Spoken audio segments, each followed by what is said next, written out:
హరే కృష్ణ. అందరికీ కూడా మన భాగవతామృతం కార్యక్రమానికి స్వాగతం అండి. కార్యక్రమం మొదలు పెట్టుకునే ముందు ప్రార్థనలు చేద్దాము. हरे कृष्ण प्रभु जी दंडवत प्रणाम। హరే కృష్ణ. ఓం నమో భగవతే వాసుదేవాయ. ఓం నమో భగవతే వాసుదేవాయ. ఓం నమో భగవతే వాసుదేవాయ. నారాయణం నమస్కృత్య నరం చైవ నరోత్తమం దేవీం సరస్వతిం వ్యాసం తదో జయముదీరయేత్. శృణ్వతాం స్వకదా కృష్ణ పుణ్యశ్రవణ కీర్తన హృదయంతస్థో హి అభద్రాణి విధునోతి సతాం నష్టప్రాయేషు అభద్రేషు నిత్యం భాగవత సేవయా భగవతే ఉత్తమ శ్లోకే భక్తిర్భవతి నైష్టికీ. ఓం అజ్ఞానతిమిరాంధస్య జ్ఞానాంజనాశలాకయా చక్షురున్మిళితం యేన తస్మై శ్రీగురవే నమః. శ్రీచైతన్యమనోభీష్టం స్థాపితం యేన భూతలే స్వయం రూపా కదా మహ్యం దదాతి స్వపదాంతికం. వందేహం శ్రీగురో శ్రీయుతాపదకమలం శ్రీగురున్ వైష్ణవాంశ శ్రీరూపం సాగ్రజాతం సహగణా రఘునాథాన్వితం తాం సజీవం సాద్వైతం సావధూతం పరిజనా సహితం కృష్ణ చైతన్య దేవం శ్రీరాధా కృష్ణ పాదాం సహగణా లలితా శ్రీ విశాఖాన్వితాంశ. హే కృష్ణ కరుణా సింధో దీనబంధో జగత్పతే గోపేశ గోపికా కాంత రాధా కాంత నమోస్తుతే. తప్త కాంచన గౌరాంగీ రాధే వృందావనేశ్వరి వృషభానుసుతే దేవి ప్రణమామి హరిప్రియే. వాంఛాకల్పతరుభ్యశ్చ కృపా సింధుభ్య ఏవ చ పతితానాం పావనేభ్యో వైష్ణవేభ్యో నమో నమః. జయ శ్రీ కృష్ణ చైతన్య ప్రభు నిత్యానంద శ్రీ అద్వైత గదాధర శ్రీవాసాది గౌర భక్త వృంద. హరే కృష్ణ కృష్ణ కృష్ణ హరే హరే హరే రామ రామ రామ హరే హరే.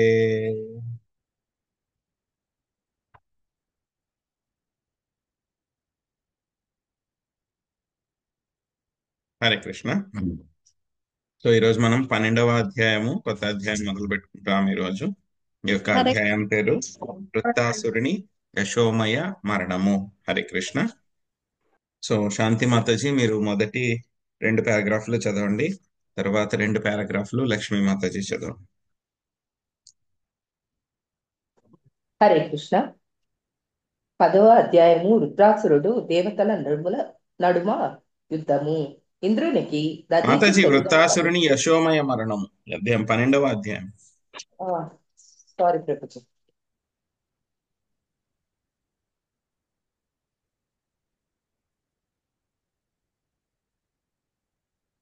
పన్నెండవ అధ్యాయము వృత్తాసురుని యశోమయ మరణము. స్వర్గరాజుకు ఇంద్రుడు ఏమాత్రము ఇష్టము లేకపోయినను వృత్రాసురుని వధించిన వైరము ఈ అధ్యాయమున వివరింపబడినది. వృత్రాసురుడు పలుకటను ముగించిన పిదప తీవ్రమగు క్రోధముతో ఇంద్రునిపై త్రిశూలమును విసిరెను. కాని దానికన్నను అనేక రెట్లు శక్తివంతమైన వజ్రాయుధముచే ఇంద్రుడు ఆ త్రిశూలమును ముక్కలు చేసి వృత్తాసురుని ఒక భుజమును ఖండించెను. అయినను ఆ అసురుడు రెండవ చేతిని ఉపయోగించి ఇనుప దండముతో ఇంద్రుడు మూదగా వజ్రాయుధము అతని చేతి నుండి జారిపడెను. దానికి సిగ్గుపడిన ఇంద్రుడు వజ్రాయుధమును నేలపై నుండి తీసుకొనలేదు. కాని వృత్రాసురుడు అతన్ని ప్రోత్సాహపరచుచు దానిని చేపట్టి యుద్ధమునకు సిద్ధము కమ్మని పలికెను. ఇంద్రునికి చక్కని ఉపదేశము నొసుగుచు అతడిట్లు పలుకసాగెను. అంతేనా ప్రభుజీ? అంతే మాతాజీ. Thank you Prabhuji. హరే కృష్ణ. హరే కృష్ణ ప్రభుజీ. దేవదేవుడే జయాపజయములకు కారణమై ఉన్నాడు. ఆ పరమపురుషుడే సర్వకారణ కారణుడని ఎరుగక మూర్ఖులు దుర్మార్గులు జయాపజయములకు తామే బాధ్యత వహించరు. కానీ నిజమునకు ప్రతిదియు అతని నియంత్రణముననే కలదు. అతనికి తప్ప వేరెవ్వరికి స్వాతంత్ర్యము లేదు. ఆ దేవదేవుని అధ్యక్షతలోనే సమస్తము క్రమముగా పనిచేయును. కనుక పురుషుడు భోక్త, ప్రకృతి భోగింపబడినది రెండును అతని అధీనముననే కలవు. ప్రతి కర్మయందును భగవంతుని ప్రమేయం ఉన్నదని గాంచక మూర్ఖుడు తానే సమస్తమునకు పాలకునిగను నియామకునిగను భావించును. కానీ నిజమైన నియామకుడు దేవదేవుడే అని అవగతము చేసుకునినప్పుడు మనుజుడు దుఃఖము సుఖము భయము అపవిత్రత వంటి వాని నుండి ముక్తుడవును. ఈ ప్రకారము ఇంద్రుడు వృత్రాసురుడు యుద్ధము చేయుటయే గాక తాత్విక చర్చ ఎందునో పాల్గొనిరి. తిరిగి వారి నడుమ యుద్ధము ఆరంభమయ్యను. ఈ మారు ఇంద్రుడు విజృంభించి వృత్రాసురుణ్ణి మిగిలిన భుజమును ఖండించెను. అంతటా అసురుడు మహాభీకరంగా రూపము దాల్చి ఇంద్రుని మిరింగివేసెను. కానీ నారాయణ కవచంచే రక్షితుడైనట్టి ఇంద్రుడు వృత్రాసురుని దేహమునందును తనను తాను రక్షించుకొనగలిగాను. పిదప అతడు వృత్రాసురుని ఉదరము నుండి బయలువెడలి అతని మస్తకమును వజ్రాయుధముతో ఖండించాను. ఆ అసురుని శిరమును ఖండించుటకు 1 సంవత్సరం కాలము పట్టాను. హరే కృష్ణ ప్రభుజీ. ధన్యవాదాలండి. హరే కృష్ణ. శ్రీ ఋషిరువాచ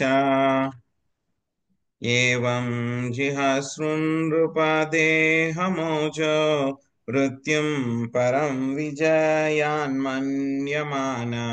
శూలం ప్రగృహ్యాభ్యపతత్ సురేంద్రం యథా మహాపురుషం కైటభప్సు. సుబ్రహ్మణ్య ప్రభుజీ అనువాదం చదవండి. శ్రీదేవి మాతాజీ భాష్యం చదవండి. హరే కృష్ణ ప్రభుజీ.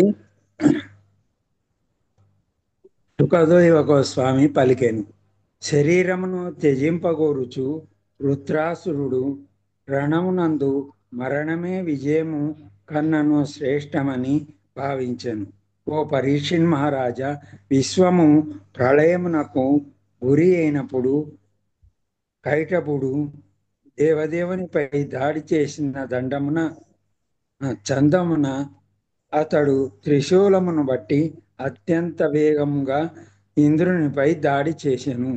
హరే కృష్ణ ప్రభుజీ. భాష్యం. తనను వజ్రాయుధంతో చంపమని వృత్రాసురుడు పదే పదే ప్రోత్సహించినను అంతటి మహాభక్తుని చంపవలసి వచ్చినందులకు ఇంద్రుడు మిగుల చింతితుడై ఆ ఆయుధమును విసురుడుకు సంశయించెను. తానెంతగా ప్రోత్సహించినను ఇంద్రుడు అసమ్మత్తుడగుటను గాంచి అసంతృప్తికి గురి అయిన వృత్రాసురుడు చొరవ తీసుకుని అతివేగముగా త్రిశూలమును తనపైకి విసిరెను. వృత్రాసురునికి విజయమునందు ఏమాత్రమూ ఇష్టము లేదు. యుద్ధమున మరణించి శీఘ్రమే భగవద్ధామమును చేరుట యందు అతడు అభిరుచిని కలిగి ఉండెను. భగవద్గీత 4.9 యందు ద్రోపర్చబడినట్లు త్వక్త్యా దేహం పునర్జన్మ నైతి. దేహత్యాగానంతరము భక్తుడు వెంటనే శ్రీకృష్ణుని చెంతకేగి తిరిగి భౌతిక దేహమును గ్రహింపకుండును. వృత్రాసురుని అభీష్టం కూడా అది. హరే కృష్ణ. హరే కృష్ణ. తతో యుగాంతాగ్ని కఠోర జిహ్వా మా విద్య శూలం తరసా సురేంద్ర క్షిప్వా మహేంద్రాయ వినద్య వీరో హతోసి పాపేతి రుషా జగాద. ప్రభావతి మాత చదవండి.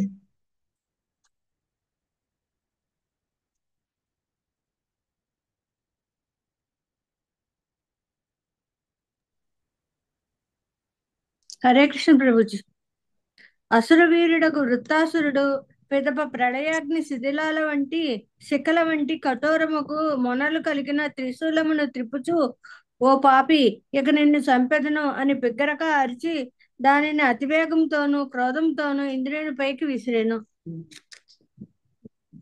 కాపతద్విగల ద్రఘోల్కవా నిరీక్ష్య దుష్ప్రేక్ష్యమజాత విక్లవా వజ్రేణ వజ్రీ సతపర్వణాచిన భుజం చ తస్యోరగరాజ భోగం. సునీత మాత చదవండి.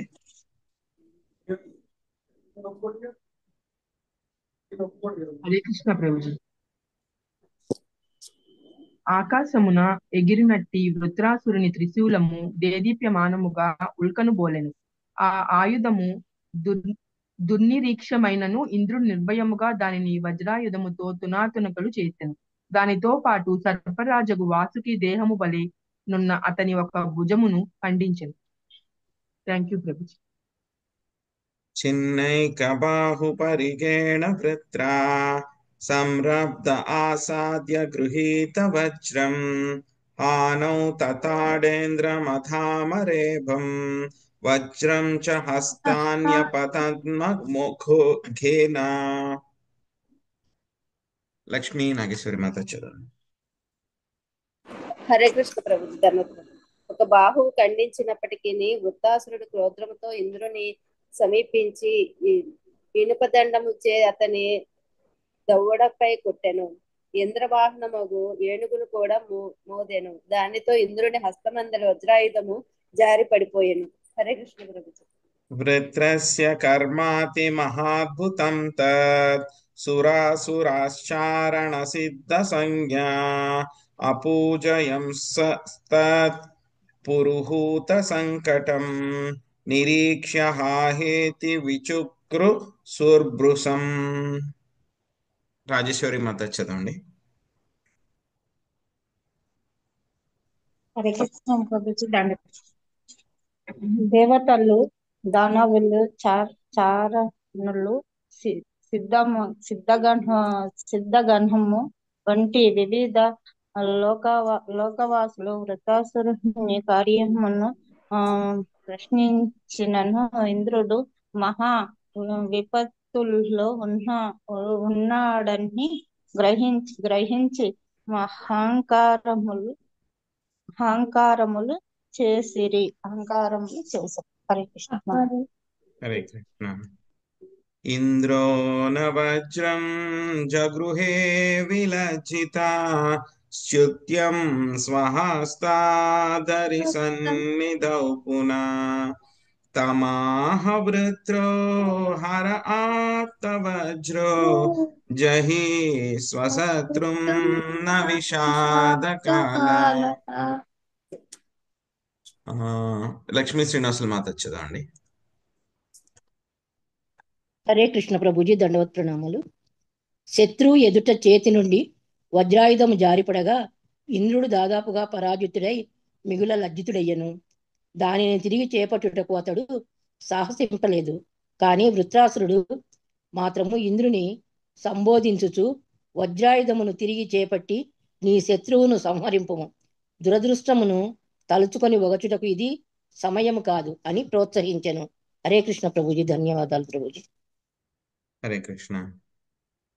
యుయుత్సతాం కుత్రచితాతతాయినం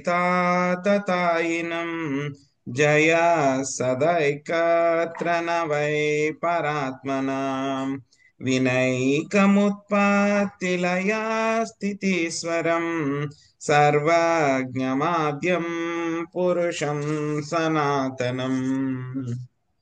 చంద్ర మాతాజీ అనువాదం చదవండి. ఆ తర్వాత సుశీల మాతాజీ మీరు స్వతంత్రులు కారు వరకు మొదటి 2 పారాగ్రాఫ్లు చదవండి. ఎస్ విజయలక్ష్మి మాతాజీ మీరు 3వ పారాగ్రాఫ్ చదవండి. శాంత్ కుమారి మాతాజీ 4వ పారాగ్రాఫ్ చదవండి. హరే కృష్ణ ప్రభుజీ. దండోత్సవాలు. వృతాసురుడు పలికెను, ఇంద్ర ఆదిభోక్తయగు భగవానునికి తప్ప వేరెవరును కూడా విజయమును కలుగునని నిశ్చయం లేదు. అతడే సృష్టి స్థితి లయ కారకుడు, సర్వజ్ఞుడు, ఆధీనులు. భౌతిక దేహంన దాల్చిన వారు ఆయన నుండి యుద్ధోత్సాహము కలిగిన జీవులు కొన్ని మార్లు విజయమును కొన్ని మార్లు అపజయమును పొందుచుందరు. హరే కృష్ణ ప్రభు. హరే కృష్ణ ప్రభుజీ. భాష్యము. భగవద్గీత 15.15 యందు శ్రీకృష్ణ భగవానుడు ఇట్లు పలికెను, సర్వస్య చాహం హృది సన్నివిష్ణు మత్త స్మృతి జ్ఞానం అపోహనం చ. సర్వుల హృదయం నందు నేను నిలిచి ఉన్నాను, నా నుండియే స్మృతి జ్ఞానము మరొక అనినవి కలుగుతున్నవి. ఇరుపక్షముల వారు యుద్ధమునకు దిగినప్పుడు నిజమునకు ఆ యుద్ధము దేవదేవుని పరమాత్ముని నేతృత్వంనే జరుగును. గీత గీత 3:27 ఎందు మరొక చోట భగవానుడు ఇట్లు పలికెను. ప్రకృతే క్రియామాణాని గుణై కర్మాణి సర్వసః అహంకార మూఢాత్మ కర్తాహమితి మన్యతే. మిథ్యాహంకారముచే మోహపరవశుడగు జీవాత్మ వాస్తవంగా ప్రకృతి త్రిగుణములచే నిర్వహింపబడు కర్మలకు తనను తాను కర్తనని భావించును. జీవులందరూ కేవలము భగవంతుని నిర్దేశములనే పనిచేయుదురు. అతడు ప్రకృతిని ఆదేశించగా ప్రకృతి జీవులకు సకల సదుపాయములను కలుగజేయును. జీవులు తమను తాము కర్తలమని మూర్ఖంగా తలచినను ఎన్నడూ స్వతంత్రుడు కారు. హరే కృష్ణ ప్రభుజీ, దండవత్ ప్రణామం. హరే కృష్ణ ప్రభు. విజయము సదా దేవదేవునిదే. ఇక ఆధీనులకు జీవులకు సంబంధించినంత వరకు వారు భగవంతుని ఏర్పాటు చేతనే యుద్ధమును పాల్గొందురు. నిజమునకు జయాపజయములు వారివి కావు. అవి ప్రకృతి ద్వారా భగవంతుడు చేసిన ఏర్పాట్లు మాత్రమే. విజయగర్వము లేదా పరాజయ దుఃఖము వ్యర్థమైనవి. కనుక జీవులు జయాపజయములకు కారణభూతుడగు దేవదేవుని పైననే ఎల్లరూ పూర్తిగా ఆధారపడవలెను. నియతం కురు కర్మత్వం కర్మజ్యాయో హ్యకారణ కర్మణ. నీ విద్యుక్ ధర్మమును నీవు నిర్వహింపుము. ఏలయనగా అది అకర్మ కన్నను శ్రేష్టమైనది అని భగవానుడు ఉపదేశించెను. అనగా తన స్థితిని అనుసరించి కర్మ చేయుటికే జీవుడు ఆదేశింపబడినాడు. ఇక జయాపజయములు దైవాధీనములే. కర్మణ్యే వాధికారస్తే మా ఫలేషు కదాచన. విద్యుక్ ధర్మము నిర్వహించుట ఎందే నీకు అధికారము కలదు గాని కర్మఫలమునందు కాదు. కనుక ఎల్లరూ తమ స్థితిని అనుసరించి శ్రద్ధతో కర్మను అనుసరించవలెను. జయాపజయములు భగవంతునిపై ఆధారపడి ఉండెను. హరే కృష్ణ ప్రభుజీ. ధన్యవాదాలు ప్రభుజీ. వృతాసురుడు ఇంద్రుని సంబోధించుచు, నా విజయమును గాంచి శోకింపవల యుద్ధమును ఆపవలసిన అవసరము లేదు, ఏమాత్రమే లేదు. నీవు తప్పక యుద్ధమును కొనసాగింపవలసింది. కృష్ణుడు తలచినచో నీకు తప్పక విజయం లభించగలదు అని ప్రోత్సాహపరిచను. కృష్ణ చైతన్యోద్యమంలో శ్రద్ధగా పరిచయ భక్తులకు ఈ శ్లోకము మిగులు ఉపదేశాత్మకమైనది. జయము కలిగినప్పుడు ఉప్పొంగుట, అపజయము ఎదురైనప్పుడు పొంగుట మనకు తగదు. శ్రీకృష్ణుడు లేదా శ్రీ చైతన్య మహాప్రభు యొక్క అభీష్టమును నెరవేర్చు శ్రద్ధగా యత్నించుటే మన కర్తవ్యం. దాని ఎందు దేశజయాపాలతో మనకి సంబంధం లేదు. మన కర్మలను శ్రీకృష్ణుడు గుర్తించినట్టుగా శ్రద్ధతో పనిచేయటే మన ఏకైక కర్తవ్యం. Thank you Prabhuji. Hare Krishna. So కిందటి అధ్యాయంలో మనం చూసాం, వృత్తాసురుడు స్వామికి చాలా చక్కని ప్రార్థనలన్నీ కూడా చేశారనమాట. ఏం చేశారు? నేను మళ్ళీ దాసానుదాసుడిని అయ్యేలాగా చెయ్యండి. ఆ తర్వాత నాకేమీ అవసరం లేదు, నాకేమీ కూడా అక్కర్లేదు, కానీ మీ దగ్గర నుంచి దూరం చేయవద్దని. ఆ తర్వాత మీకు సేవ చేయడం కోసం నేను ఎంతో ఆతురతతో ఉన్నాను అని చెప్పి ఆయన చెప్పారు. మళ్ళీ నాకు భక్తుల యొక్క సాంగత్యాన్ని ఇవ్వండి అని చెప్పి ప్రార్థనలు చేశారనమాట. చేసిన తర్వాత ఏమవుతుంది, ఇంకా చాలా ఎంకరేజ్ చేశాడు ఇంద్రుడిని యుద్ధం చేయడానికి, యుద్ధం మొదలు పెట్టడానికి అన్నమాట. ఇప్పటికే ఇంద్రుడికి అర్థమైపోయింది ఆ ప్రార్థనలు అన్ని కూడా విన్న తర్వాత, నేను యుద్ధం చేయాల్సింది ఎవరితోటి? భక్తుడితోటి. సో ఇంతకు ముందు ఏమైంది, మొట్టమొదట ఆయన గురువు గారికి అపరాధం చేశారు. సో ఆ తర్వాత ఏమైంది, ఆ గురువు గారు వెళ్ళిపోయారు. మళ్ళీ రెండవ గురువు గారిని తెచ్చుకున్నారు. మళ్ళీ ఏమైంది, మొదట ఏం చేశారు, మామూలుగా అపరాధం చేశారు అంతే. తర్వాత రెండోసారి ఏం చేశారు, ఏకంగా బ్రాహ్మణుడు గురువు ఇద్దరిని కూడా చంపేశారు. గురువు బ్రాహ్మణుడు అయినటువంటి విశ్వరూపాన్ని ఆయన చంపేశారు. మొదట బృహస్పతికి ఆయన అవమానం చేశారు. ఇది ఇంకా పెద్దది, పెరిగిపోయింది, ఇంకా అపరాధం పెరిగిపోయింది. సో ఇప్పుడేమైపోయింది, మళ్ళీ ఇంద్రుడికి అర్థమైపోయింది, సో చేసిన కర్మ పోవట్లేదు. సో మొట్టమొదట గురువుకి అపరాధం చేశారు. తర్వాత రెండోసారి ఏంటి, గురువు అదేవిధంగా బ్రాహ్మణ్ణి చంపేశారు, ఏకంగా బ్రహ్మహత్యా పాతకం. ఆ తర్వాత మళ్ళీ ఇప్పుడు ఏమైపోతుంది, వజ్రాయుధం తీసుకుని వచ్చేసి ఎవరిని చంపడానికి వచ్చారు ఇప్పుడు? మళ్ళీ నేను వైష్ణవుని చంపడానికి వచ్చాను. ఆయన బయటికి ఎలా కనబడుతున్నాడు, రాక్షసుడి కింద కనబడుతూ ఉన్నాడు ఆయన. కానీ ఏంటి, ఇంద్రుడికి అర్థమైపోయింది. చూస్తే కనుక ఆ ప్రార్థనలు, ఆయన చేస్తున్న పనులు, ఎంకరేజ్ చేస్తున్న విధానం ఇవన్నీ చూస్తే అర్థమైపోయింది.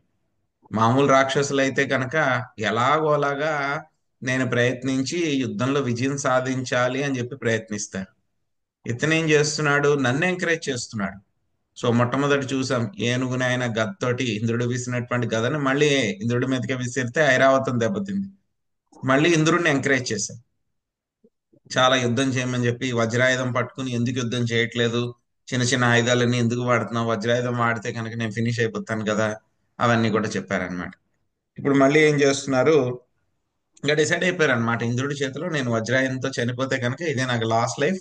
సో వెళ్ళిపోవచ్చు నేను భగవంతుడి దగ్గరికి యాజ్ ఎర్లీ యాజ్ పాసిబుల్ వెళ్ళిపోవాలి అని చెప్పి వృత్తాసురుడి యొక్క టార్గెట్ అది అనమాట. కానీ ఇంద్రుడి యొక్క ఉద్దేశం ఏంటి, ఈయన్ని నేను చంపాలి అని అంటే కనుక మళ్ళీ వైష్ణవుని చంపాలి, ఎంత గొప్ప ఘోరమైనటువంటి అపరాధం నేను చెయ్యాలేమో అని చెప్పేసి ఇంద్రుడు డైలమాలో ఉన్నాడు అనమాట. చెయ్యాలా వద్దా, చెయ్యాలా వద్దా, ఎంత ఎంకరేజ్ చేసినా సరే చెయ్యాలా వద్దా అని అలా ఉండిపోయాడు అనమాట. ఇంకెంత చేసినా సరే ఇంద్రుడు ఇంకా అటాక్ చేయట్లేదు అని చెప్పేసి ఇంకా ఈయన కోపం వచ్చి, కోపం అంటే ఇంకేం చేశారు, నేనే ఏదో ఒకటి చెయ్యాలి లేకపోతే ఇంద్రుడు యుద్ధం మొదలు పెట్టేలాగా లేడు అని చెప్పేసి ఏం చేశారు, వృత్తాసురుడు ఏం చేశారు,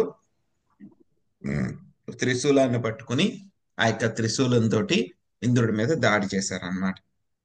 సో వెంటనే ఏమైంది, అది చాలా భయంకరంగా ఉందన్నమాట. ఆ యొక్క త్రిశూలం అన్నమాట ఒక తోక చుక్క అంత ఎంతైతే కనుక వేగంగా వస్తుందో అంత వేగంగా వచ్చింది అనమాట. సో ఉల్కలాగా ఉందన్నమాట. సో అయినా సరే వెంటనే తన మీదకి ఏదో ఆయుధం వస్తుందని చెప్పేసి ఇంద్రుడు వెంటనే మరి తను తాను రక్షించుకోవాలి కదా. సో అందుకని ఏం చేశాడు, ఆ యొక్క త్రిశూలాన్ని వజ్రాయుధంతో ముక్కలు ముక్కలు చేస్తారనమాట. అదే సమయంలో ఏం చేశారు, వెంటనే అదే మూడ్లో ఆ వజ్రాయుధాన్ని, ఆ యొక్క ఆయుధాన్ని ఏదైతే కనుక వదిలినటువంటి ఆ భుజం ఏదైతే ఉందో ఆ భుజాన్ని కూడా వజ్రాయుధంతో కట్ చేసేసారనమాట. ఆ తర్వాత మళ్ళీ ఏమైంది, ఆయనకి ఇంకొక చెయ్యి ఉంది కదా, ఆ చేతితోటి ఒక ఇనప దండం ఉందన్నమాట. ఆ దండంతో ఏం చేశారు, మళ్ళీ ఇంద్రుడిని అటాక్ చేశారనమాట. అటాక్ చేసి ఈసారి ఇంద్రుడి యొక్క దవడ మీద కొట్టారు. ఆ చెయ్య ఏ వైపు అయితే కనుక వజ్రాయుధం పట్టుకున్నారో అక్కడ కూడా కొట్టడం మూలంగా ఏమైపోయింది, ఇంద్రుడి చేతిలో ఉన్నటువంటి వజ్రాయుధం కింద పడిపోయింది అనమాట. యాక్చువల్గా యుద్ధం చేసేటప్పుడు ఎటిక్వేట్ ఏంటంటే కనుక ఆయుధం ఏదైనా సరే కింద పడిపోతే కనుక ఇంక వాళ్ళు ఓడిపోయినట్టే అనమాట, వాళ్ళు ఓడిపోయినట్టే అనమాట. సో కాబట్టి ఇంద్రుడు అయ్యో నేను ఇంక ఓడిపోయాను అని చెప్పేసి సిగ్గుపడిపోయాడు అనమాట ఆయన ఇంద్రుడు. మళ్ళీ ఆ ఆయుధాన్ని పట్టుకుని యుద్ధం చేయడానికి ఆయన రెడీ అవ్వలేదన్నమాట. సో అప్పుడు వృత్తాసురుడు మళ్ళీ ఇంద్రుడిని ఎంకరేజ్ చేస్తున్నారనమాట. సో వజ్రాయుధాన్ని పట్టుకో, తీసుకో, నేను నీకు ఛాన్స్ ఇస్తున్నాను, దురదృష్టాన్ని నువ్వు తలుచుకోవద్దు, దురదృష్టాన్ని తలుచుకోవడానికి ఇది సమయం కాదు అని చెప్తూ ఇప్పుడు ఇంద్రుడికి డైరెక్ట్ గా, ఇంతకుముందు ఏంటి ఆయన మామూలుగా ఎంకరేజ్ చేశారు, ఇప్పుడు ఇంద్రుడితోటి ఫిలాసఫికల్ డిస్కషన్స్ అవుతున్నాయి అన్నమాట. సో 7వ శ్లోకం నుంచి 17వ శ్లోకం దాకా ఇంద్రుడికి వృత్తాసురుడికి మధ్యలో డిస్కషన్ అనమాట, ఆ యుద్ధం మధ్యలో ఫిలాసఫికల్ డిస్కషన్ అన్నమాట. సో ఏం చెప్తున్నారు ఇక్కడ, ఇంద్ర ఆదిభోక్తయగు భగవానునికి తప్ప వేరెవ్వరికి సదా విజయము కలుగునని నిశ్చయం లేదు. అదే సృష్టి స్థితి లయకారకుడు సర్వజ్ఞుడు ఆదీనులు భౌతిక దేహమును దాల్చిన వారైనందున యుద్ధోత్సాహమును కలిగిన జీవులు కొన్ని మార్లు విజయమును కొన్ని మార్లు అపజయమును పొందుదురు. సో ఎవరికి కూడా ప్రతిసారి కూడా యుద్ధంలో విజయం వస్తుంది అని చెప్పేసి గ్యారంటీ లేదు. ఎవరికి మాత్రమే గ్యారంటీ ఉంది, దేవాది దేవుడైనటువంటి శ్రీకృష్ణ భగవానుడికి మాత్రమే ఆ యొక్క గ్యారంటీ ఉందన్నమాట. అందరూ కూడా ఏం చేస్తున్నారు, ఆయన తయారు చేసినటువంటి ఆ ప్రకృతి మాయ మోహంలో ఉండి వాళ్ళందరూ కూడా ఏదో మేమే చేస్తున్నాము విద్యాహంకారంతో, ప్రకృతి క్రియమాణాన్ని గుణై కర్మాణి సర్వశాల చెప్పినట్టు, సో మేమే చేస్తున్నాము అని చెప్పి భావిస్తూ ఉన్నారనమాట. కానీ ఏం చేస్తుంది ప్రకృతి, అన్ని రకాలైనటువంటి ఫెసిలిటీస్ కూడా తయారు చేస్తూ ఉంటే జీవులు ఏదో నేను చేస్తున్నాను కదా అని చెప్పేసి యుద్ధం అవన్నీ కూడా చేస్తూ ఉన్నారనమాట. సో కానీ ఏంటంటే మన చేతుల్లో ఉన్నటువంటిది ఏమిటి అంటే కనుక మన యొక్క కర్తవ్యాన్ని మనం నిర్వర్తించడమే. దాంట్లో విజయం వస్తుందా అపజయం వస్తుందా అని చెప్పేసి మన చేతిలో ఉండదన్నమాట. లోకా సపాలా యస్యేమ స్వసంతి వివసావసే ద్విజా ఇవ సిచాబద్ధ సకాలా ఇహ కారణం. లోకపాలులతో సహా ఈ విశ్వమునందలి సకల లోక జీవులు పూర్తిగా భగవదాధీనులే. వలలో చిక్కి స్వతంత్రముగా చరించలేనట్టి పక్షుల వలె వారు కర్మను నొనరింతురు. పార్వతీ మాతాజీ అనువాదం చదవండి. హరే కృష్ణ ప్రభుజీ. భాష్యము. సురులకు అసురులకు భేదమేమనగా భగవదిచ్ఛ లేనిదే ఏదియును జరగదని సురులు ఎరిగి ఉండగా దేవదేవుని పరమాభీష్టమును అసురులు ఎరుగజాలరు. ఈ యుద్ధములో వృత్రాసురుడే నిజమునకు సురుడు, ఇంద్రుడు అసురుడే. ఎవడునూ స్వతంత్రముగా వర్తించలేడు. పైగా ప్రతి ఒక్కడు భగవంతుని నిర్దేశముననే పనిచేయవలసి ఉండును. కనుక జయాపజయాలు కర్మఫలములు బట్టి కలుగుచుండును. దానిని నిర్ణయించినది భగవంతుడే. కర్మణ దైవ నేత్రేణ. కర్మానుసారము మనము భగవంతుని ఆధీనముననే పనిచేయుదుము. కనుక పిపీలి కాది బ్రహ్మ పర్యంతము ఎవడును స్వతంత్రుడు కాడు. ఎల్లరూ దేశములను అనుసరించియే పనిచేయుదురు. కనుక మనకు జయము కలిగినను అపజయము కలిగినను దేవదేవుడు మాత్రమే సర్వదా జయమునే బడియును. హరే కృష్ణ ప్రభుజీ. ధన్యవాదాలు. ఓజస్సహో బలం ప్రాణమమృతం మృత్యుమేవ చ తమజ్ఞాయ జనో హేతుమాత్మానం మన్యతే జడం. మహాలక్ష్మి మాత చదవండి. హరే కృష్ణ ప్రభుజీ. దండ ప్రణామాలు. మన ఇంద్రియ శక్తి, మనశ్శక్తి, బలము, ప్రాణము, అమృతము, మృత్యువు అన్నియును దేవదేవుని ఆధీనములే. ఈ విషయం ఎరుగక మూర్ఖజనులు జడమగు దేహమే తమ కర్మలకు కారణమని తలుతురు. Thank you Prabhuji. యదా దారుమయీ నారీ యదా పత్రమయో మృగః ఏవం భూతాని మఘవన్నీ సతాంస్త్రాణి విద్ధి భో. సుభరత్న మాతాజీ అనువాదం చదవండి. భాష్యం భవానీ మాతాజీ చదవండి. హరే కృష్ణ ప్రభుజీ. ఇంద్ర కొయ్యతో చేయబడిన స్త్రీ రూపమును పత్రమయము మృగము స్వతంత్రముగా చెరింపజాలక లేదా నృత్యము చేయజాలక వాని నాడించు వాని పైననే పూర్తిగా ఆధారపడినట్లు మనమందరం పరమని నియామకుని ఇచ్ఛానుసారమే వర్తించుచున్నాము. ఎవరికి స్వాతంత్ర్యము లేదు. హరే కృష్ణ ప్రభుజీ. థ్యాంక్స్. హరే కృష్ణ ప్రభుజీ. ప్రణామాలు. భాష్యము. చైతన్య చరితామృతము ఆదిలీల 5.142 నందు ఇట్లు ద్రోపరపబడినది. ఏకలే ఈశ్వర కృష్ణ ఆరసభ భృత్య యారే యైచే నాచాయ సే తైచే కరే నృత్య. శ్రీకృష్ణ భగవానుడు ఒక్కడే పరమ నియామకుడు. మిగిలిన వారందరూ అతని సేవకులే. అతడు ఏ విధంగా నర్తింపజేయునో వారట్లు నర్తించెదరు. మనమందరము కృష్ణదాసులమే. మనకెట్టి స్వాతంత్రము లేదు. భగవంతుని కోరిక ప్రకారము నృత్యము చేయుచున్నప్పటికీ అజ్ఞానవశమున భ్రమ కారణమున మనము భగవత్ సంకల్పంపై ఆధారపడలేమని తలుచుచుందుము. కనుకనే ఇట్లు చెప్పబడినది. ఈశ్వర పరమ కృష్ణ సచ్చిదానంద విగ్రహ అనాదిరాది గోవింద సర్వకారణ కారణం. గోవిందుడే శ్రీకృష్ణుడు పరమ నియామకుడు, సచ్చిదానంద విగ్రహుడు అగు ఆది అయిన వాడు సర్వకారణ కారణుడైనందున అనాది అయి ఉన్నాడు. బ్రహ్మ సంహిత యందు. హరే కృష్ణ. Thank you Prabhuji. పురుష ప్రకృతిర్వ్యక్తమాత్మా భూతేంద్రియాయసయా శక్నువంతస్య సర్గాదౌ న వినా యదనుగ్రహాత్. స్వప్న మాతాజీ మీరు అనువాదం చదవండి. పద్మిని మాతాజీ భాష్యము మొదటి పారాగ్రాఫ్ చదవండి. తర్వాత శాంతి మాతాజీ మీరు మిగతా చదవండి. మదీయం దగ్గర నుంచి చివరి వరకు. హరే కృష్ణ ప్రభు. ధన్యవాద ప్రణామ్. పురుషావతారములు కారణోదక సాయి విష్ణువు, గర్భోదక సాయి విష్ణువు, క్షీరోదక సాయి విష్ణువు. ప్రకృతి, మహత్తత్వము, అహంకారము, ఇంద్రియములు, పంచభూతములు, మనస్సు, బుద్ధి, చేతనము భగవన్ నిర్దేశము లేనిదే జగత్తును సృజింపజాలవు. థ్యాంక్ యూ ప్రభు. హరే కృష్ణ. హరే కృష్ణ ప్రభుజీ. భాష్య ప్రభుపాల్ పరస్య బ్రహ్మన్న శక్తిస్తదేవ మఖిలం జగత్ అని విష్ణు పురాణం నందు ధ్రువపరిచినట్లు మన అనుభవంలోకి వచ్చే సమస్త సృష్టి దేవదేవుని విశుద్ధ శక్తులే అయి ఉన్నవి. ఆ శక్తులు తమంతట తామే స్వతంత్రంగా దేనిని సృజింపజాలవు. ఈ విషయం కూడా భగవానుడు భగవద్గీత 9వ అధ్యాయంలో 10వ శ్లోకం నందు మాయా దక్షేణ ప్రకృతి నూయతే సచరాచరం ఓ కొంతయ్య, ప్రకృతి నా నిర్దేశమును వర్తించుచు స్థాపన జంగం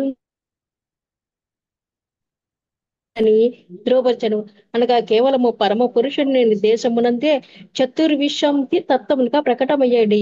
ప్రకృతి జీవునికి వివిధ స్థితులను తయారు చేయగలదు. ఈ విషయమున భగవానుడు వేదములందు ఇట్లు పలికెను. మదీయం మహిమానం చ పరం. హరే కృష్ణ. సారీ క్షమించండి. చదువుతున్నారు మాత శాంతి మాతాజీ.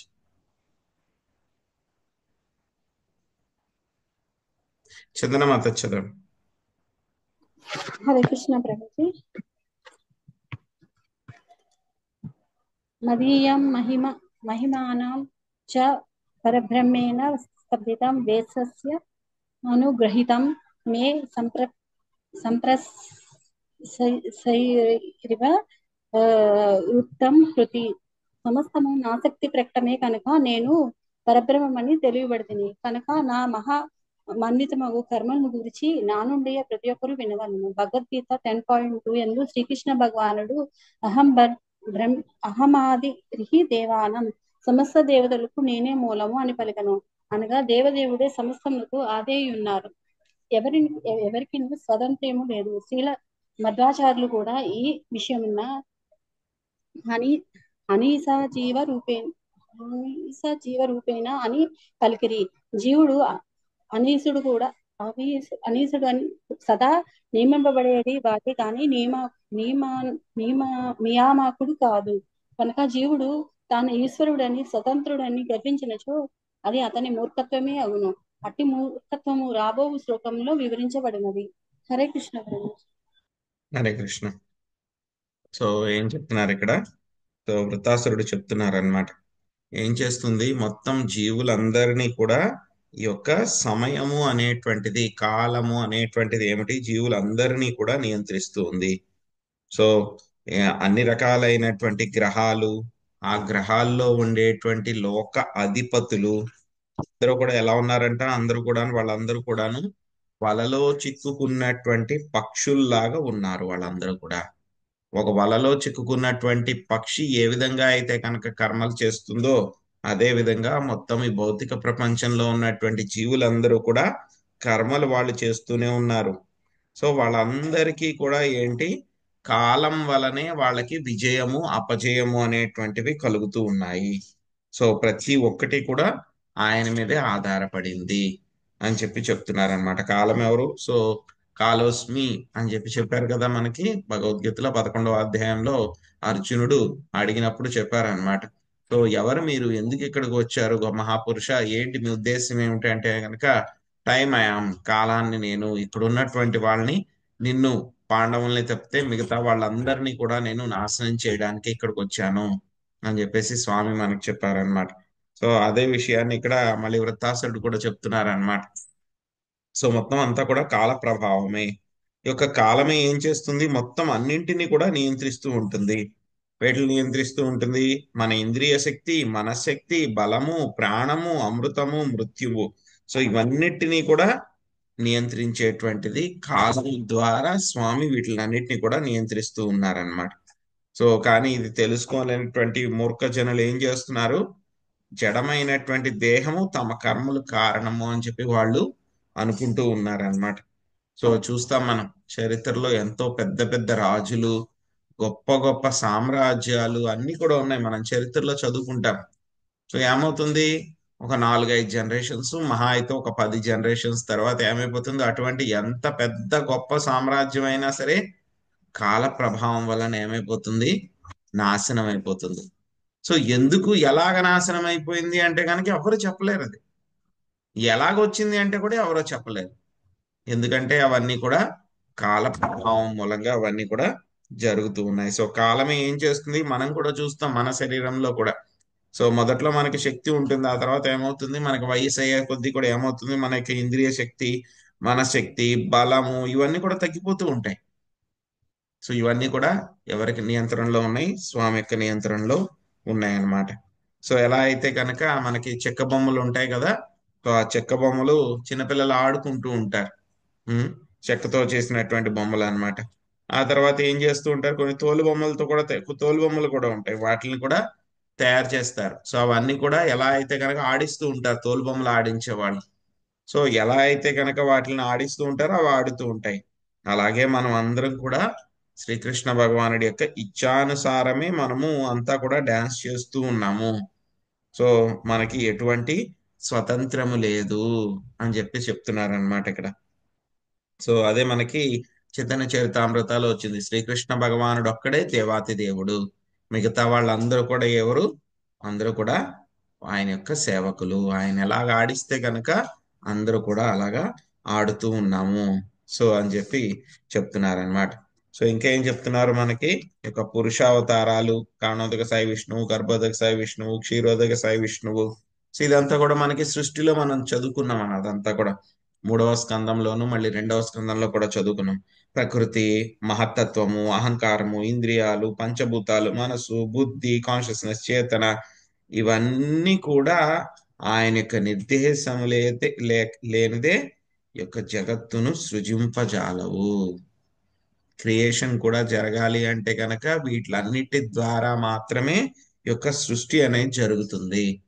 సో మనం చూస్తాం సృష్టిలో కూడా ఏం జరిగింది, మొత్తము ఆ యొక్క అండం అంతా కూడా హిరణ్య గర్భ, ఆ యొక్క అండం అంతా కూడా రెడీ అయిపోయిన తర్వాత అంతా రెడీగా ఉంటుంది, జీవులు రెడీగా ఉంటారు, మొత్తం అందరూ కూడా రెడీగా ఉంటారు. ఎప్పుడైతే గనక అందులోకి గర్భోదక సాయి విష్ణువు వచ్చి ఆయన ఆ, వచ్చి ఎంటర్ అవుతారో అప్పటి నుంచే సృష్టి కంటిన్యూ అవుతుంది ఆ యొక్క ఒక విశ్వంలో.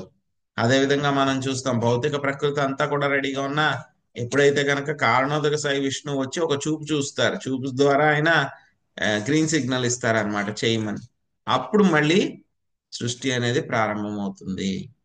సో అలాగా ఆయన యొక్క ఆధీనంలోనే మొత్తం అంతా కూడా నడుస్తూ ఉన్నాయి, ప్రతిదీ కూడా ఆయనలోనే ఉంది. సో మనకి ఎటువంటి శక్తి కూడా లేదు, అన్ని కూడా ఆయన యొక్క శక్తులే. ప్రతి ఒక్కళ్ళకి కూడా ఆయన ఇవ్వబడినటువంటి శక్తుల ద్వారానే అందరూ నడుచుకుంటూ ఉన్నారు. సో మనం చూస్తాం ప్రహ్లాద్ మహారాజ్ యొక్క వృత్తాంతం వస్తుంది మనకి త్వరలో 7వ స్కందంలో. సో ప్రహ్లాద్ మహారాజ్ని అడుగుతారు హిరణ్యకశిపుడు, ఎక్కడి నుంచి వచ్చింది నీకు ఇంత శక్తి, వాట్ ఈస్ ద సోర్స్, నీ యొక్క శక్తికి మూలం ఏమిటి అని చెప్పని అడుగుతారనమాట. సో చిన్ని ప్రహ్లాద్ మహారాజ్ చెప్తారనమాట, నీకు శక్తి ఎక్కడి నుంచి వచ్చిందో సోర్సు, మూలం ఎక్కడిదో నా శక్తికి కూడా మూలం అక్కడి నుంచే వచ్చింది అని చెప్పేసి ఆయనకి చెప్తారు. కోపం ఇంకా వచ్చేస్తుంది ఆయనకి, నా శక్తికి మూలం ఎక్కడి నుంచి వచ్చిందో నీ శక్తికి మూలం అంటావా అని చెప్పేసి. కానీ ఆయన చెప్పింది ఏంటంటే 100% కరెక్ట్. ఎందుకంటే హిరణ్యకశిపుడికి శక్తి ఎక్కడి నుంచి వచ్చిందో ప్రహ్లాదు కూడా శక్తి అక్కడి నుంచే వచ్చింది. మొత్తం శక్తి అంతటికి కూడా మూలం శ్రీకృష్ణ భగవానుడి దగ్గర నుంచే వచ్చింది అనమాట. సో కాబట్టి మొత్తం అంతటికి కూడా ఆయనే ఆది అయి ఉన్నాడు. ఎవ్వరికి కూడా స్వతంత్రం అనేటువంటిదే లేదు, జీవుడు ఎప్పుడు కూడా భగవంతుడి యొక్క సేవకుడే. కానీ ఏంటంటే కనుక ఈ యొక్క మాయా ప్రభావంలో పడిపోయి జీవుడు అనుకుంటూ ఉన్నాడు, నాకేదో పెద్ద స్వతంత్రం ఉంది, నేను అది సాధించేస్తాను, ఏది లేకపోయినా సరే నా వల్లే మొత్తం జరుగుతుంది. ప్రకృతి క్రియమాణ అని చెప్పుకున్నాం కదా. సో ప్రకృతి అంత చేస్తూ ఉంది, కానీ ఏంటంటే కనుక గుణాల యొక్క ప్రభావంతో మనం అనుకుంటూ ఉన్నాం అనమాట, నేనే కర్తని, నేనే కర్మని చేస్తూ ఉన్నాను అని చెప్పేసి. సో ఇదే ఇంకా మళ్ళీ చెప్తున్నారు అనమాట, అవిద్వానేవమాత్మానం మన్యతే నిసమీశ్వరం భూతై సృజతి భూతాని గ్రసతే తాని తై స్వయం. సునీత మాతాజీ మీరు అనువాదం చదవండి, భాష్యము జి లక్ష్మీ మాతాజీ చదవండి.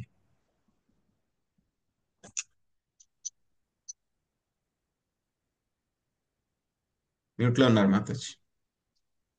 హరే కృష్ణ. మూర్ఖుడు బుద్ధిహీనుడునైన మనుజుడు దేవదేవుని ఎరుగజాలడు. అతడు సదా అధీనుడే అయినను తన్ను తాను ఈశ్వరునిగా భావించును.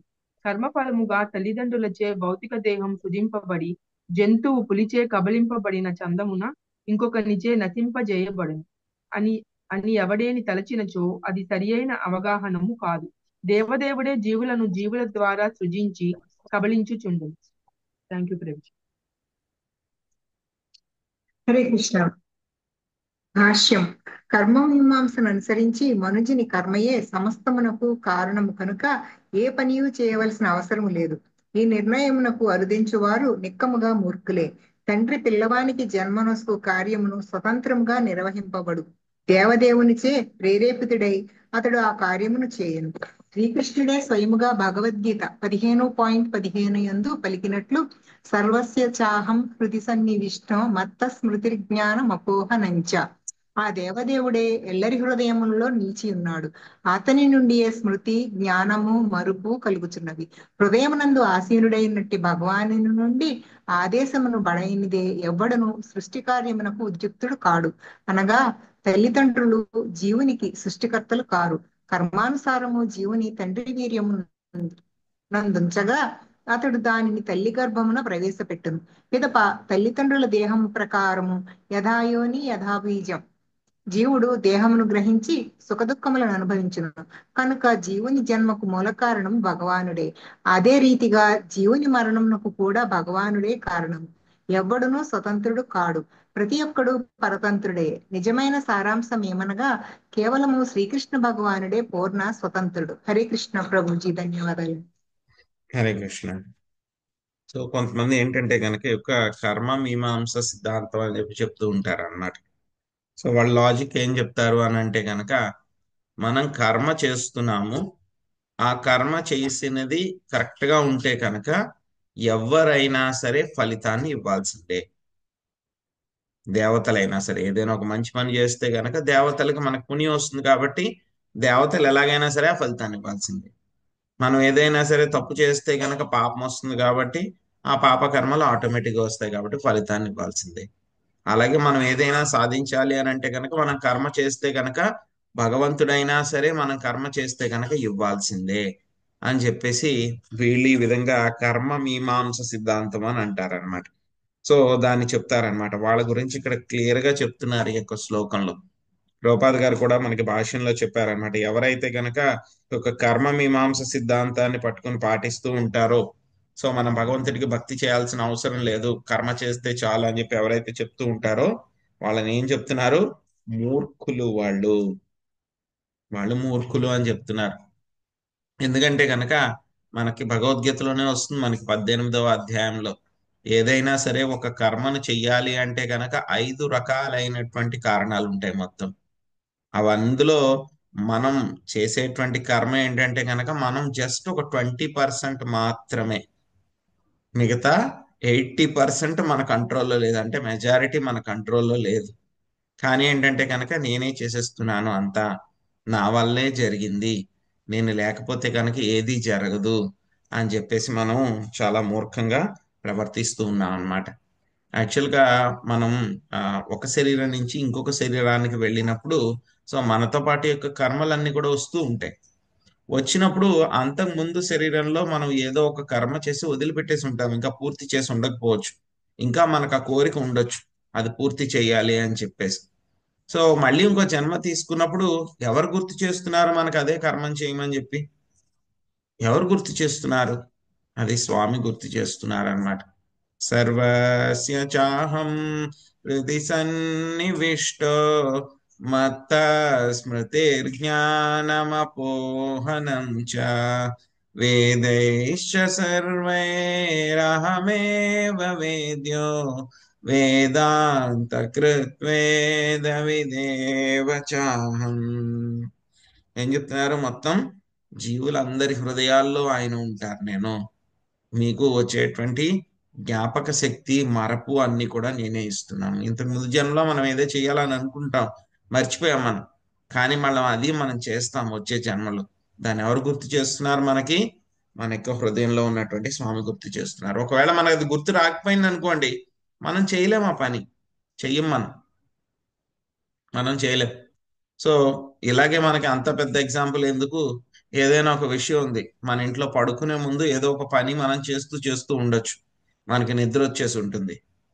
పొద్దున్నే మనం లేచిన వెంటనే ఆ పని నేను అక్కడ చేశాను అని చెప్పి మనకు గుర్తు రాలేదనుకోండి, అక్కడికి వెళ్తామా, వేరే రూమ్ లో ఉండిపోయింది, లేకపోతే వేరే ఫ్లోర్ లో ఎక్కడైనా ఉంది, లేదా పక్కింట్లోనో బయట ఇంటి బయట ఏదో చేసాం మనం. అసలు ఆ విషయం నేను మధ్యలో చేసి ఆపేశాను అని చెప్పి జ్ఞాపకశక్తి లేకపోతే గనక మళ్ళీ మనం వెళ్ళి ఆ పని మొదలు పెడతామా? మొదలు పెట్టాం, వేరే పనుల్లో మనం ఇన్వాల్వ్ అయిపోతాం. సో అలాగా ఈ యొక్క జ్ఞాపక శక్తి ఆయనే ఇస్తున్నారు, ఆ కర్మ చేయడానికి కావలసినటువంటి శక్తి కూడా ఆయనే ఇస్తున్నారు, దానికి రావాల్సినటువంటి కర్మ ఫలితము, దానికి కావాల్సినటువంటి రిజల్ట్ కూడా ఆయనే ఇస్తున్నారు. సో ఎలాగ మనం పిల్లలు పుడుతున్నారు అని అంటే కనుక మనకి చాలా మంది అనుకుంటూ ఉంటారు, పిల్లలు పుట్టేస్తున్నారు అంటే కనుక తల్లిదండ్రులు ఇద్దరూ కూడా ఆ యొక్క ఆ రతి కార్యంలో పాల్గొన్నారు కాబట్టి పిల్లలు పుట్టేస్తున్నారు అని అనుకుంటారు. సో చాలా మంది అలా పాల్గొన్నా సరే పిల్లలు పుట్టిన వాళ్ళు ఉంటారు, చాలా మంది అలాంటి జంటలు ఉంటారు అన్నమాట. సో పిల్లలు పుట్టాలి అని అంటే కనుక ఏమిటి, మన యొక్క కర్మ ప్రకారం ముందు మనకి కర్మ ఉండాలి, ఆ కర్మ ప్రకారం స్వామి ఒక జీవుడిని సెలెక్ట్ చేస్తారు, ఆ జీవుడు తండ్రి యొక్క గర్భంలో, తండ్రి యొక్క వీర్యంలో ఉంచబడతారు, ఆ యొక్క వీర్యము తల్లి యొక్క గర్భంలో ప్రవేశించబెట్టబడినప్పుడు అప్పుడు అక్కడ సంతానం అనేటువంటిది వృద్ధి చెందుతుంది. సో అలాగే జీవుడు పుట్టాలి అని అంటే కనుక ఏమిటి, భగవంతుడి యొక్క, అందుకే మనకు పెద్దవాళ్ళు చెప్తూ ఉంటారు భగవంతుడి యొక్క కృప ఉండాలని షార్ట్ గా చెప్తారు, కానీ వాళ్ళకి తెలియదు ఎగ్జాక్ట్ గా ఎలాగా అని చెప్పేసి. భక్తులకి అయితే తెలుస్తుంది ఇంత ప్రాసెస్ ఉంది కాబట్టి ఇదంతా కూడా భగవంతుడి యొక్క కరుణ లేకపోతే కనుక జరగదు. స్వామి ఏం చేస్తారు, మనల్ని ఆ యొక్క తల్లి యొక్క గర్భంలో ఉంచుతున్నారు తండ్రి యొక్క వీర్యం ద్వారా. అలాగే మనకి చనిపోయేటప్పుడు కూడా మనకి స్వామి ఏం చేస్తున్నారు, ఎలా ఉంటుందంటే కనుక మనకి, సో అప్పుడు దాకా ఒక మిషన్స్ ఏమైనా పనిచేస్తూ ఉన్నాయి అనుకోండి, వాటిలోంచి మనం ప్లగ్ తీసేసాం అనుకోండి, ఏమైపోతుంది, ఆ మిషన్ ఎక్కడైతే ఉందో అక్కడ వెంటనే టక్ మన ఆగిపోతుంది. సో అలాగే మనకు కూడా మరణం ఏంటంటే కనుక స్వామి ఆ ప్లగ్ తీసేస్తారు అంతే, తీసేస్తే మనం ఎక్కడైతే ఏం పని అయితే చేస్తున్నామో అక్కడే టాప్ మన కూలిపోతాం. చాలా వీడియోలు చూసాం మనం, నడుస్తున్న వాళ్ళు కూలిపోతూ ఉంటారు, లేకపోతే రెస్టారెంట్ లో తింటూ ఉన్నవాళ్ళు అలా తింటూ ఉన్నవాడు ఇలా కింద పడిపోతూ ఉంటాడు. సో అదేంటంటే ప్లగ్ తీయడం అంతే, it's a matter of plug తీసడం అంతే.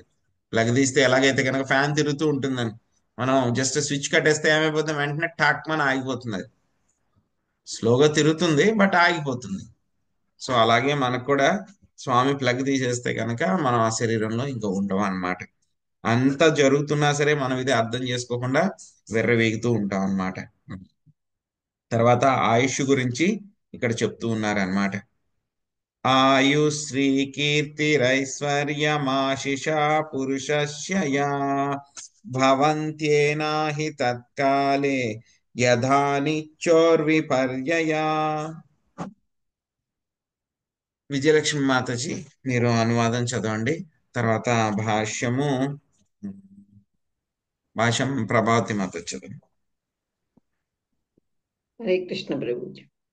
మరణింప నిచ్చగింపుకున్నను మరణ సమయమున మనుజుడు ఆయువును, సంపదను, యశస్సును ఒకటేమిటి సమస్తమును త్యజింపవలసి వచ్చినట్లుగా జయకాలమందు భగవంతుడు కరుణతో అనుగ్రహింపగా వానినన్నిటినీ అతడు పొందగలడు. హరే కృష్ణ ప్రభుజీ.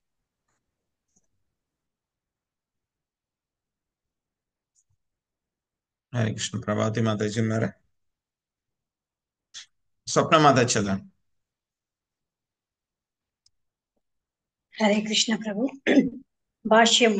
స్వయం కృషి చేతనే తాను ఐశ్వర్యవంతుడు, విద్యావంతుడు, అందగాడనైతినని పలుకుచు గర్వితుడొకటి ఎంత మాత్రము యుక్తము కాదు. అట్టి అదృష్టము భగవత్కరుణ చేతనే లభ్యమగును.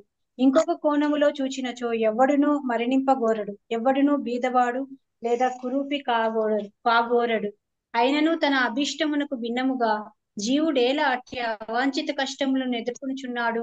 భగవత్కరుణ లేదా భగవంతునిచే విధింపబడిన శిక్ష కారణముననే మనిషి లాభపడుట లేదా నష్టపోవుట జరుగుచుండును. ఎవ్వడునూ స్వతంత్రుడు కాడు. ప్రతి ఒక్కడు భగవంతుని కరుణ లేదా దండన పైననే ఆధారపడి ఉన్నాడు. భగవంతునికి 10 చేతులున్నాయని పలకడం బెంగాలులో పరిపాటి. అనగా దశ దిశలలో అతడు పూర్తి నియంత్రణను కలిగి ఉన్నాడు. కోరినచో అతడు మన నుండి సమస్తమును తన 10 చేతులతో హరించి వేయగలడు. 2 చేతులతో మనము దేనిని కాపాడుకొనజాలము. అట్లే అతడు 10 చేతులతో వరములనివ్వగోరినచో 2 చేతులతో మనం వానినన్నిటినీ స్వీకరింపజాలము. అనగా ఆ వరదానము మన కోరికను మించిపోగలదు. సారాంశం ఏమనగా సంపత్తులను కోల్పోవలనని కోరుకున్నను కొన్ని మారు భగవానుడు బలవంతముగా వానిని మన నుండి హరించివేయును. కొన్ని అన్నిటినీ స్వీకరింప వరములను గుప్పించుచుండును. అనగా ఐశ్వర్యము నందు గాని దుఃఖము నందు గాని మనము స్వతంత్రులము కాము. సమస్తము భగవానుని పరమేచ్ఛ పైననే ఆధారపడి ఉన్నది. Thank you. హరే కృష్ణ. హరే కృష్ణ. అందుకే మనకి అన్నమాచార్యులు వారు చెప్పారు, కొండలలో నెలకొన్న కోనింటి రాయడు వాడు కొండలంత వారాములు గూపెడువాడు అని చెప్పారనమాట. సో అలాగా ఆయన కావాలి అని అనుకుంటే కనుక, తీసేసుకోవాలి అని అనుకుంటే కనుక ఎవరైనా సరే ఆపలేరు. అవి వెళ్ళిపోతాయి. ఆయనకి 10 చేతులు ఉంటాయి అని చెప్తారనమాట. మనం 2 చేతులతో ఎంత పట్టుకున్నా సరే ఆగుతుందా? ఆగదు. ఆయన ఇవ్వాలి అని అనుకుంటే కనుక ఎంతైనా ఇచ్చేస్తారు ఆయన. మనం పట్టుకోలేము, మన 2 చేతులు సరిపోవు అనమాట. సో మనకేదో మంచి జరుగుతుంది, నేనే చేయడం మూలంగా వస్తున్నాను అంతా అని అనుకోకూడదు అనమాట. ఏదైనా సరే స్వామి యొక్క కరుణ, జయమైన అపజయమైన ధనమైన పేదరికమైన ఏదైనా సరే ప్రతిదీ కూడా ఆయన యొక్క కరుణ ద్వారానే మాత్రమే వస్తుంది. కరుణ ద్వారానే మాత్రం మనకు వస్తుంది. కానీ సో మనంతట మనము ప్రయత్నం చేయడం మూలంగా ఏది రాదు. సో ప్రతిదీ కూడా ఆయన మీదే ఆధారపడి ఉన్నాము అని తెలుసుకోవాలన్నమాట. తస్మాదకీర్త యశోర్జయాచయోపయోరపి సమస్యాత్ సుఖ దుఃఖాభ్యాం మృత్యుర్జీవితయోస్తదా. లక్ష్మీ మాతాజీ, శ్రీనివాసులు మాతాజీ చదవండి. హరే కృష్ణ ప్రభుజీ. సమస్తము భగవానుని పరమేచ్ఛ పైననే ఆధారపడి ఉన్నందున మనుజుడు మానవమానములందు జయాపజయములందు జీవన్మరణముల యందు సమచిత్తముతో నుండవలెను.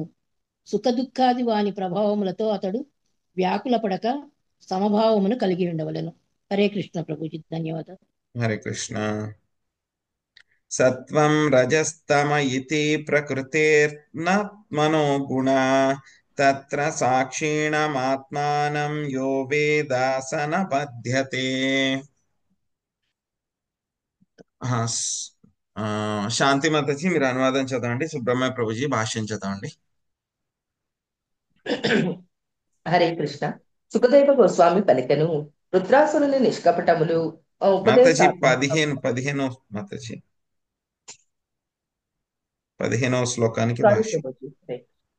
సత్వరజస్తమములు ఆత్మగుణములు కాక ప్రకృతికి సంబంధించినవి ఎరిగి విశుద్ధాత్మ కేవలము ఆ గుణముల కార్యకారణములకు ద్రష్టయని తెలుసుకున్నవాడు ముక్త పురుషునిగా భావింపబడును. అతడు ఆ గుణములచే బంధింపబడడు. హరే కృష్ణ. హరే కృష్ణ ప్రభుజీ. భాష్యము. భగవద్గీత 18.54 ఎందు శ్రీకృష్ణ భగవానుడు ఇట్లు వివరించెను. బ్రహ్మభూత ప్రసన్నాత్మ నశోచతి నకాంక్షతి సర్వేషు భూతేషు మద్భక్తిం లభతే పరాం. దివ్యస్థితి యందు నెలకొనినవాడు శీఘ్రమే పరబ్రహ్మానుభవం పొంది ఆనందపూర్ణుడగును. దేని కొరకు శోకింపగా దేనిని వాంఛింపక అట్టివాడు సర్వజీవుల ఎడ సమత్వభావమును కలిగి ఉండును. అటువంటి స్థితి ఎందే అతడు నా శుద్ధ భక్తియుత సేవను పొందుచున్నాడు. మనిషి ఆత్మానుభూతిని బ్రహ్మభూత స్థితి బడిసినప్పుడు జీవితమున ఏది జరిగినను అది ఎంతయు గుణ సంపర్కము వలననే అని ఎరిగి ఉండును. విశుద్ధాత్మకు ఆ గుణములతో ఎట్టి సంబంధము లేదు. ఈ భౌతిక జగత్ అనేది తుఫానులో ప్రతిదియు అతి శీఘ్రముగా మార్పు చెందుచుండు. కానీ ఆ తుఫాను యొక్క కార్యకారణములను మౌనముగా వీక్షించువాడు ముక్త పురుషుడు అనబడును. ప్రకృతి యొక్క కార్యకారణములచే కలత చెందక కృష్ణ భక్తి భావనలో నిలిచియుండుటయే ముక్త పురుషుని నిజమైన యోగ్యత. అట్టివాడు సదా ప్రసన్నుడై ఉండును. దేని కొరకు అతడు శోకింపడు, దేనిని వాంఛింపడు. సమస్తము భగవంతుని చేతనే వసగబడును కనుక భగవదాధీనుడైన జీవుడు తన ఇంద్రియ ప్రీత్యర్థము దేనిని స్వీకరించుట గాని నిరాకరించుట గాని చేయరాదు. పైగా సమస్తమును భగవత్కరుణగా భావించి అతడు అన్ని పరిస్థితులలో స్థిర చిత్తముతో నిలువవలేను. హరే కృష్ణ బాబుజీ. హరే కృష్ణ. సో చాలా వండర్ఫుల్ గా చెప్తున్నారనమాట వృత్తాసురుడు. మొత్తం ఇంచుమించు భగవద్గీతలో మనం నేర్చుకున్న విషయాలన్నీ కూడా ఒక 4-5 శ్లోకాల్లో ఏ విధంగా మనం కర్మ చేయాలి అని చెప్పి మొత్తం అంతా కూడా చెప్పేస్తున్నారు అనమాట. సో 13వ శ్లోకంలో ఏం చెప్పారు? సో మనకి మంచి జరగాలన్నా చెడు జరగాలన్నా సరే అన్నీ కూడా ఆయన మీదే ఆధారపడి ఉన్నాయి. సో కాబట్టి ఏం చేయమంటున్నారు మనకి? సో బ్రహ్మభూత ప్రసన్నాత్మ నశోచతి నకాంక్షతి సమ సర్వేషు భూతేషు మద్భక్తిం లభతే పరం. సో భగవద్గీతలో స్వామి మనకి చెప్పారు, శీతోష్ణ సుఖదుఖేషు సమసంగ వివర్జిత. సో అక్కడ చెప్పినట్లు ఏంటి అంటే కనుక మనకి సుఖదుఖాలు వచ్చినా సరే, మానాలు వచ్చినా సరే, సో ఒక్కొక్కసారి మనకి గౌరవం వచ్చినా అగౌరవం వచ్చినా, అపజయం వచ్చినా, కీర్తి వచ్చినా, జయం వచ్చినా, సంతోషం వచ్చినా, ఆనందం వచ్చినా, సో జననం వచ్చినా మరణం వచ్చినా సరే మనం ఎలా ఉండాలి? స్థిరంగా ఉండాలి. ఆనందం వచ్చినప్పుడు ఎగిరి గంతేయడం కానీ, లేకపోతే కనుక కష్టం వచ్చినప్పుడు కృంగిపోయి డిప్రెషన్లోకి వెళ్ళిపోవడం కానీ చేయకూడదు అనమాట. సో ఇంకా ఎవరైతే కనుక ముక్త జీవులు ఎవరైతే ఉంటారో వాళ్ళు ఏం చేస్తారంటే వాళ్ళు చూస్తూ ఉంటారు. ఏం చూస్తూ ఉంటారు? పక్క నుంచి అలా చూస్తూ ఉంటారు వాళ్ళ జీవితంలోనే. యాక్చువల్గా మనమైతే కనుక ఆ స్థాయికి ఇంకా రాలేదన్నమాట. సో వాళ్ళు ఎలా చూస్తూ ఉంటారు? తుఫాన్ వస్తుంది అనుకోండి, తుఫాన్ వస్తున్నాయి, అక్కడ మన వస్తువులు అవన్నీ ఉన్నాయి, ఇవన్నీ వెళ్ళిపోతున్నాయి అనుకోండి, అమ్మో వాటిని పట్టుకోవాలి, వాటిని రక్షించుకోవాలి, కొట్టుకుపోతున్నాయి గాల్లో అని చెప్పి మనం ప్రయత్నిస్తూ ఉంటాం. లేకపోతే వరదలు వస్తూ ఉన్నాయి అనుకోండి, మనం ఎక్కడో గట్టు మీద నిలబడ్డాం, మన ఇంట్లో ఉన్న సామాన్లు అవి అలా ఏవో కొట్టుకుపోతున్నాయి.